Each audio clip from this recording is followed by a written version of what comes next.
Hello friends, कैसे हैं आप लोग। एक बार फिर से स्वागत है आपका अपने चैनल स्टडी विद पीयूष में। आज हम बात करने वाले हैं शरीर के प्रमुख अद्भुत तथ्य या जो हमारा शरीर है उसमें कितनी हड्डियां होती हैं। ठीक है, मनुष्य के शरीर में कितनी हड्डियां होती हैं, मस्तिष्क का वजन कितना होता है, और आपकी खोपड़ी में कितनी हड्डियां होती हैं, आपका हृदय कितनी बार धड़कता है, और भी जो भी आपके शरीर से रिलेटेड महत्वपूर्ण चीज़ें हैं वो सारी हम यहाँ पर क्वेश्चन के माध्यम से देखेंगे। इस पीढ़ी का एक महत्वपूर्ण टॉपिक है ये, यहाँ से हमेशा एक ना एक क्वेश्चन आता ही है। ठीक है, तो जैसा कि आप जानते हैं इस पीढ़ी के टॉपिक वाइज सीरीज हमारी चल रही है और ये भी एक महत्वपूर्ण टॉपिक है, ये बायोलॉजी का टॉपिक है। तो शरीर के प्रमुख, ये साइंस इस पीढ़ी से बायोलॉजी का टॉपिक है, शरीर के प्रमुख अद्भुत तथ्य। तो फर्स्ट है आपका, मनुष्य का हृदय धड़कता है तो कितनी बार धड़कता है? 72 टाइम्स पर मिनट, मतलब 72 बार प्रति मिनट धड़कता है। एक मिनट में 72 बार धड़कता है मनुष्य का हृदय। दूसरा है, मानव खोपड़ी में कितनी हड्डियां होती हैं? तो ध्यान रखना, मानव खोपड़ी में 8 हड्डियां होती हैं। कितनी होती हैं? मानव खोपड़ी में 8 हड्डियां होती हैं। फिर होता है, नेक्स्ट है, स्वस्थ मनुष्य की श्वसन दर है। जो स्वस्थ मनुष्य है उसकी श्वसन दर कितनी है? तो वो एक मिनट में 16 से 18 बार सांस लेता है। जो स्वस्थ मनुष्य होता है वो एक मिनट में 16 से 18 बार सांस लेता है। अब अगर मस्तिष्क के वजन की, दो वजन आते हैं, एक तो किडनी का और एक मस्तिष्क का। अगर आपसे किडनी का वजन पूछा जाएगा तो 150 ग्राम है, और अगर आपसे मस्तिष्क का वजन पूछा जाएगा तो 1350 से 1400 ग्राम होता है। ठीक है, मस्तिष्क का बड़ा भाग क्या होता है? मस्तिष्क का जो बड़ा भाग होता है उसे परम मस्तिष्क बोलते हैं, जिसे क्या कहते हैं? सेरेब्रम कहा जाता है। ठीक है, परम मस्तिष्क या सेरेब्रम। ठीक है, वो सेरेब्रम का ही पार्ट है। फिर है आपका किडनी का वजन। मैंने बोला था ना, किडनी का वजन कितना होता है? तो 150 ग्राम होता है किडनी का वजन। शरीर की सबसे बड़ी हड्डी, अगर शरीर की सबसे बड़ी हड्डी बोली जाए तो फीमर होती है, जांग। आपके जो कूल्हे होते हैं उससे जो नीचे की जो हड्डी होती है आपके घुटनों से ऊपर, तो ये जो बीच में हड्डी पाई जाती है केवल एक सिंगल हड्डी होती है। ये आप देखोगे इसमें केवल एक सिंगल हड्डी होती है और उस हड्डी को बोलते हैं फीमर हड्डी, वो जांग की हड्डी होती है। ठीक है, और अगर सबसे छोटी हड्डी की बात की जाए तो स्टेपिज होती है, वो कान की हड्डी होती है। क्लियर हो गया? ठीक है, फिर बात करेंगे आगे। शरीर में सबसे बड़ी हड्डी है, सॉरी, शरीर में सबसे बड़ी हो गई आपकी फीमर, सबसे छोटे हो गए स्टेपिज, और फिर है आपका शरीर में सबसे मजबूत हड्डी कौन सी है? ठीक है, तो सबसे जो मजबूत हड्डी है वो है जबड़ों की हड्डी, जबड़े की। शरीर का सबसे कठोर तत्व कौन सा होता है? ये होता है एनामिल। देखिए, जो हमारे टीथ होते हैं ना, टीथ में एक डेंटोटन करके, ये जो नीचे वाला सबसे ऊपर जो पाया जाता है ना, ये होता है एनामिल। ये बात ध्यान रखिए, जो ऊपर होता है, सबसे ऊपरी जो परत होती है वो एनामिल होती है और वो सबसे ज़्यादा कठोर होती है। उससे जो बीच में, जो बीच का वाला भाग होता है उसे डेंटोनिल करके बोलते हैं। ठीक है, और जो इसमें जो बीच में एक जहाँ पर आपका मोड़ आता है उसे नेक बोलते हैं, वो उसकी गर्दन कहलाती है। और जो शरीर, जो आपका टीथ है उससे सबसे जो नीचे होता है उसे रूट बोलते हैं, वो जड़ होती है। ठीक है, तो सबसे जो कठोर तत्व है वो एनामिल है, और वो दांत का जो सबसे ऊपरी है ना, ये जो दांत के आपके ऊपर होता है वो एनामिल ही कहलाता है। ठीक है, बहुत कम परसेंटेज होती है लेकिन सबसे कठोर तत्व है एनामिल। ठीक है, फिर चलते हैं आप, सामान्य मनुष्य का रक्तचाप कितना होता है? तो 120/60 mm। अब ये 120/60 mm क्या होता है? जो रक्त होता है ना, जो रक्त पंप पंप करता है ना, आपका हृदय के द्वारा रक्त को पंप किया जाता है शरीर में, तो जो वो पंपिंग जो होती है वो 120 होती है, और जो वापस आता है वो 80 mm होता है, 120/80 mm। क्लियर है? फिर होता है मानव शरीर में जल की मात्रा कितनी है, तो 65 से 80% होती है मानव शरीर में जल की मात्रा। ठीक है। रक्त की मात्रा शरीर के भार का कितना परसेंट होती है? अब जो अगर मात्रा की बात की जाए तो 65 से 80% होती है, लेकिन अगर रक्त जो आपका शरीर है उसका कितना परसेंट होती है, तो 7% होती है। और अगर ये कहा जाए कि कितनी होती है, तो 5 से 6 लीटर होती है। और महिलाओं में एक बात ध्यान रखना, महिलाओं में आधा लीटर कम होती है। ठीक है। मानव रक्त का जो पीएच मान होता है वो 7.4 होता है। और ये क्या होता है, मानव जो रक्त है वो क्षारीय होता है। ठीक है। दो चीजें होती हैं, अम्ल, क्षार और उदासीन। अगर पीएच मान 7 के बराबर हो, जो शुद्ध पानी होता है, ठीक है ना, उसका जो पीएच मान माना गया है वो 7 माना गया है। ठीक है। तो और अगर पीएच मान 7 से अधिक हो तो क्षारीय, 7 से कम हो तो जो आपका वो है वो अम्लीय कहलाता है। ठीक है, विलयन जो है वो अम्लीय कहलाता है। तो हमारा जो रक्त है वो क्षारीय है और उसका जो पीएच मान है वो 7.4 है। चलिए आगे बढ़ते हैं। आशा करता हूँ ये आपको अच्छा लग रहा होगा। देखिए यहाँ पर जो चीज़ें दी गई हैं उससे कहीं हटके भी मैं चीज़ें बता देता हूँ आपको। ठीक है। और बहुत सारी चीज़ों की जानकारी मिल जाती है और ये एकदम से माइंड में भी बैठेगा आपके। रक्त को शुद्ध करता है तो कौन करता है? किडनी। जो आपकी किडनी होती है वो रक्त को शुद्ध करती है। लाल रक्त कण का निर्माण कहाँ होता है? तो ये अस्थि मज्जा में होता है। देखिए अब आप कहेंगे कि अस्थि मज्जा होता क्या है, तो आपकी हड्डियां जो होती है ना, हड्डियां, जो आपकी हड्डी है उसके बीच में एक जाली नुमा, ठीक है, एक जाली नुमा पाया जाता है, उसे ही अस्थि मज्जा बोलते हैं और वही रक्त का निर्माण होता है। ये बात ध्यान रखना। ठीक है। और अ, जो लाल रक्त कणिकाएं हैं उसकी मृत्यु कहाँ होती है, फिर ये भी क्वेश्चन आता है। तो जो लाल रक्त कणिकाएं हैं उसकी जो मृत्यु होती है वो आपकी प्लीहा में होती है, स्प्लीन में होती है। और जो आपका प्लीहा और स्प्लीन है, जो रक्त लाल रक्त कणिकाएं हैं ना, वो उसका स्टोरेज भी है। ठीक है। अब इसकी जो मृत्यु है, वैसे जो कोशिकाएं हैं, अगर कोशिकाओं की बात करें, ठीक है, तो उसमें एक लाइसोसोम नामक एक क्या होता है, तत्व पाया जाता है। लाइसोसोम एक क्या है, तत्व पाया जाता है लाइसोसोम। वो क्या कर देता है कि जब कोशिकाएं बेकार होती हैं तो वो उन्हें नष्ट कर देता है, पर उसी कोशिका को करेगा जिसमें वो पाया जाएगा जो वो खराब हो रही होगी। लेकिन जो आपका लाल रक्त कणिकाएं हैं, आरबीसी जो है, उसमें लाइसोसोम नामक तत्व पाया ही नहीं जाता है। ठीक है। इसी कारण से जो इनकी जो मृत्यु होती है वो प्लीहा में जाके होती है, जिसे स्प्लीन बोलते हैं। क्लियर हो गई चीज? फिर है लाल रक्त जो कणिकाएं हैं उसका जीवन काल कितना है, और दूसरा होता है डब्ल्यूबीसी, श्वेत रक्त कणिकाओं का जीवन काल कितना होता है। तो लाल रक्त कणिकाओं का होता है 20 से 120 दिन, और जो श्वेत रक्त कणिकाएं होती हैं उनका 2 से 4 दिन होता है। अब ये कई बार क्वेश्चन आता है, श्वेत रक्त कण को क्या कहा जाता है? तो श्वेत ल्यूकोसाइट और लाल रक्त कणिकाओं को एरिथ्रोसाइट। अब देखिए लाल है तो श्वेत को ल से बोला गया है, ल्यूकोसाइट बोला गया है, और श्वेत है तो इसे ए से बोला गया, एरिथ्रोसाइट बोला गया है। ठीक है। तो ये दोनों एक दूसरे के अपोजिट हैं। श्वेत होगा तो ल्यूकोसाइट कहलाएगा और लाल होगा एरिथ्रोसाइट कहलाएगा। क्लियर हो गई होगी चीज?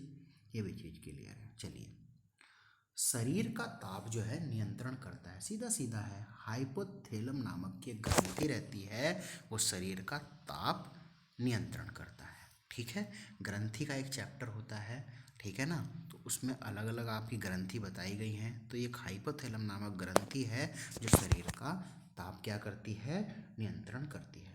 सर्वदाता रक्त समूह है, बहुत ही इंपॉर्टेंट चैप्टर है ये, बहुत ही अच्छा क्वेश्चन है। सर्वदाता, ओ यूनिवर्सल डोनर मतलब जो सभी को रक्त दे सकता है वो ओ है।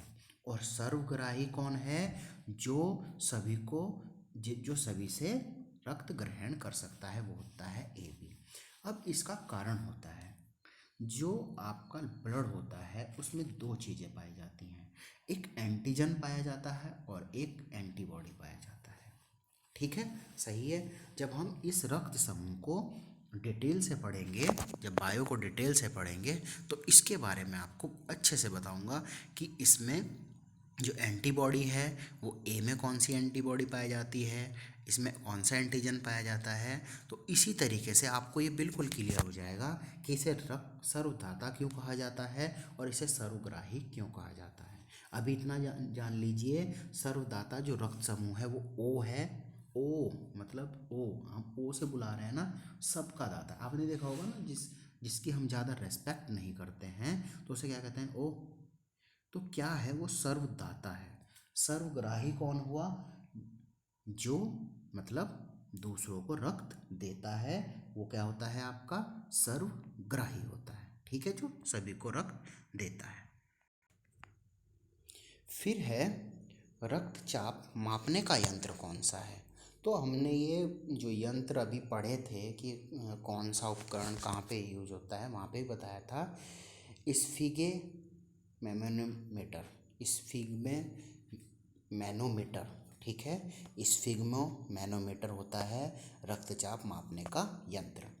ब्लड बैंक, मैंने भी बताया था ना, ब्लड बैंक जहाँ पर ब्लड इकट्ठा होता है, प्लीहा या स्प्लीन, और इसे क्या कहा जाता है? आरबीसी का कब्रिस्तान भी कहा जाता है, प्लीहा और स्प्लीन को। क्यों कहा जाता है? क्यों यहाँ पर मृत्यु होती है आरबीसी की?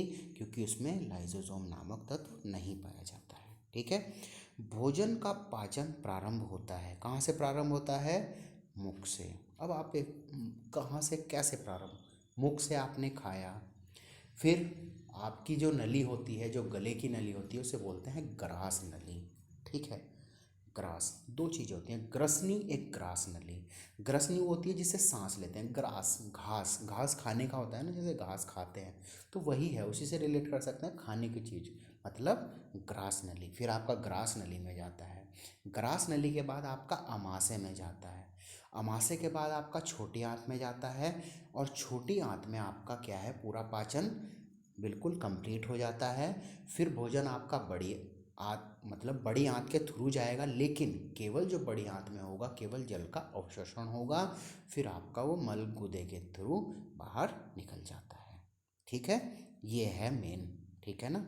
और अगर आपसे पूछा जाए कि जो आपकी पाचन जो नली होती है जिससे भोजन आपका जा रहा है वो कितने मीटर की होती है, तो वो कितनी होती है? 32 फीट होती है, 8 to 10 मीटर की होती है वो। ठीक है, चलिए आगे है, पचे हुए भोजन का अवशोषण छोटी आंत में होता है। सबसे ज़्यादा जो पचता है भोजन, प्रॉपर पूरे तरीके से जो पचता है वो छोटी आंत में पचता है, और केवल जल का अवशोषण कहाँ पर होगा? वो बड़ी आंत में होगा। पित्त स्रावित होता है, पित्त कहाँ से निकलता है? पित्त कहाँ पे बनता है? तो पित्त यकृत में बनता है, और कहाँ पर? पित्ताशय में इकट्ठा होता है। ध्यान रखना, पित्त क्या है, बनता कहाँ पे है? तो लीवर द्वारा बनाया जाता है, और कहाँ पे इकट्ठा होता है? तो पित्ताशय में इकट्ठा होता है। ठीक है। विटामिन ए संचित रहता है, कहाँ पर इकट्ठा रहता है? तो यकृत, लीवर में इकट्ठा रहता है, विटामिन ए पाया जाता है लीवर में। शरीर की सबसे बड़ी ग्रंथि कौन सी है? तो लीवर है शरीर की सबसे बड़ी ग्रंथि, यकृत। ठीक है। फिर है सबसे छोटी ग्रंथि कौन सी है? तो सबसे छोटी जो ग्रंथि है ना, वो है मास्टर ग्रंथि बोलते हैं उसे। ठीक है, और वो है पिट्यूटरी। पिट्यूटरी जिसे पीयूष ग्रंथि भी बोला जाता है, सब शरीर की सबसे छोटी ग्रंथि होती है। सबसे बड़ी ग्रंथि कौन सी है आपकी? वो है लीवर। ठीक है। फिर है मनुष्य में पसलियाँ पाई जाती हैं। तो मनुष्य में पसलियाँ पाई जाती हैं, आपने देखा होगा ना, जो आगे ये छाती से जो ये नीचे को जो होती है इन्हें पसलियाँ बोलते हैं। तो ये 12 जोड़ी होती हैं और टोटल जो नंबर होते हैं इनके 24 होते हैं। ठीक है। शरीर में हड्डियों की कुल संख्या, जो शरीर में हड्डियों की कुल संख्या होती है वो 206 होती है। जब शिशु जन्म लेता है तो उस टाइम पे जो हड्डियों की संख्या होती है लगभग 300 के लगभग होती हैं। शरीर में मांसपेशियों की संख्या अगर बोली जाए तो 639 होती है मांसपेशियों की संख्या। लार में पाए जाने वाला एंजाइम है, तो लार जो हमारी होती है जब हम भोजन को खाना प्रारंभ करते हैं तो जो हमारी लार उत्पन्न होती है ना, तो उसमें एक एंजाइम पाया जाता है जिसे हम टॉयलिन नामक एंजाइम कहते हैं। तो ये क्या करता है, ये जो शर्करा जो आपका स्टार्च है ना, स्टार्च जो स्टार्च है उसे कार्बोहाइड्रेट में बदल देता है आपकी टॉयलिन नामक ग्रंथि। ठीक है। किस में पाई जाती है, लार में पाई जाने वाली जो ग्रंथि है वो टॉयलिन है। 3 ग्रंथि इसमें पाई जाती हैं। ठीक है ना, टॉयलिन होती है, लाइसो एंजाइम पाया जाता है। ठीक है। और आपका एक और ग्रंथि पाई जाती है। इसमें 3 तरह की ग्रंथि पाई जाती हैं। जो लाइसो एंजाइम है जो आपके कीटाणु होते हैं ना, अगर आप कुछ गलत खा लेते हो, कुछ कीटाणु होते हैं तो उनको नष्ट करने का काम करता है लाइसो एंजाइम। तो यही 2 महत्वपूर्ण ग्रंथि हैं आपकी, टॉयलिन और लाइसो एंजाइम। ठीक है। लिंग निर्धारण होता है, जो बच्चे का जो लिंग निर्धारण होता है वो पिता से होता है। क्यों? क्योंकि उसमें 2 गुणसूत्र पाए जाते हैं, एक्स वाई, और महिला में एक्स एक्स। तो लिंग निर्धारण किससे होता है, पुरुष क्रोमोसोम से। ठीक है। बाकी जो गुणसूत्र पाए जाते हैं वो मनुष्य में 46 गुणसूत्र पाए जाते हैं। 44 दोनों स्त्री और पुरुष में सेम होते हैं। केवल 2 जो क्रोमोसोम है एक्स वाई वो पुरुष में डिफरेंट होता है और महिलाओं में एक्स एक्स होता है। क्लियर है? चलिए आगे बढ़ते हैं। मनुष्य का हृदय होता है, तो मनुष्य के हृदय में आपके 4 कोष्ठक होते हैं। ठीक है। शरीर में गुणसूत्रों की संख्या मैंने अभी बताई 46 होती है। शरीर का जो सबसे बड़ा अंग है वो है आपका त्वचा। जो आपकी त्वचा है वो शरीर का सबसे बड़ा अंग है। ठीक है। शरीर की सबसे लंबी कोशिका है तंत्रिका तंत्र। जो आपके दिमाग होता है ना उसमें तंत्रिका कोशिका पाई जाती है और वो सबसे लंबी कोशिका होती है, उसे बोलते हैं तंत्रिका तंत्र कोशिका। ठीक है, सही है। जो तंत्रिका तंत्र कोशिका होती है ना, इसमें सेंट्रोसोम नामक जो तत्व है जो कोशिका में पाया जाने वाला है वो तंत्रिका तंत्र में नहीं पाया जाता है, जिस कारण से क्या है, कोशिका विभाजन नहीं कर पाता है ये और नई कोशिकाओं का निर्माण नहीं कर पाता है। अगर कोई भी टूट फूट हो जाती है जिस कारण से सर में चोट लगने के कारण मनुष्य की जल्दी मृत्यु हो जाती है। ठीक है। चलिए, शरीर में एमिनो अम्ल की जो संख्या है वो कितनी है, तो 20। ठीक है, आगे बढ़ते हैं। फिर है शरीर में प्रतिदिन मूत्र बनता है, तो 1.5 लीटर शरीर में प्रतिदिन मूत्र बनता है। और अगर ये पूछा जाए तो जो आपकी स्टार्च है, जो आपका जो ये स्लाइवा जो बनता है ये भी कितना बनता है प्रतिदिन, तो ये भी 1.5 लीटर ही बनता है। मूत्र दुर्गंध देता है, किसके कारण, यूरिया के कारण जो है मूत्र दुर्गंध देता है। देखिए क्या होता है कि जब आप पानी पीते हैं तो जो हमारी किडनी है वो उसे जो आपका मूत्र है ना उसे किस में, आपका अमोनिया में कन्वर्ट करके आपको आगे भेज देती है। जब आप टॉयलेट करते हैं और वो टॉयलेट क्या है 2 से 3 घंटे के बाद अगर आप देखेंगे तो वो जो अमोनिया है वो यूरिया में कन्वर्ट हो जाएगा, जिस कारण से आपके मूत्र में दुर्गंध आती है। मानव मूत्र का पीएच मान कितना होता है, तो 6 होता है। ठीक है, एक हमने जाना 7.4 होता है आपके रक्त का, और यहाँ पर जाना मानव मूत्र का जो पीएच मान होता है वो लगभग 6 होता है। ठीक है, तो आशा करता हूँ ये वीडियो आपको पसंद आया होगा। वीडियो पसंद आया तो वीडियो को लाइक करें, चैनल को सब्सक्राइब करें, अपने दोस्तों के साथ में शेयर करें। इस तरीके से महत्वपूर्ण जानकारी आपको किसी भी तरीके से कहीं से भी नहीं मिलेंगी। ठीक है, आप अगर वनडे एग्ज़ाम की तैयारी कर रहे हैं तो जितना पढ़ाया जा रहा है केवल उतना पढ़ लीजिए, आपका एग्ज़ाम तुरंत निकल जाएगा। ठीक है, धन्यवाद।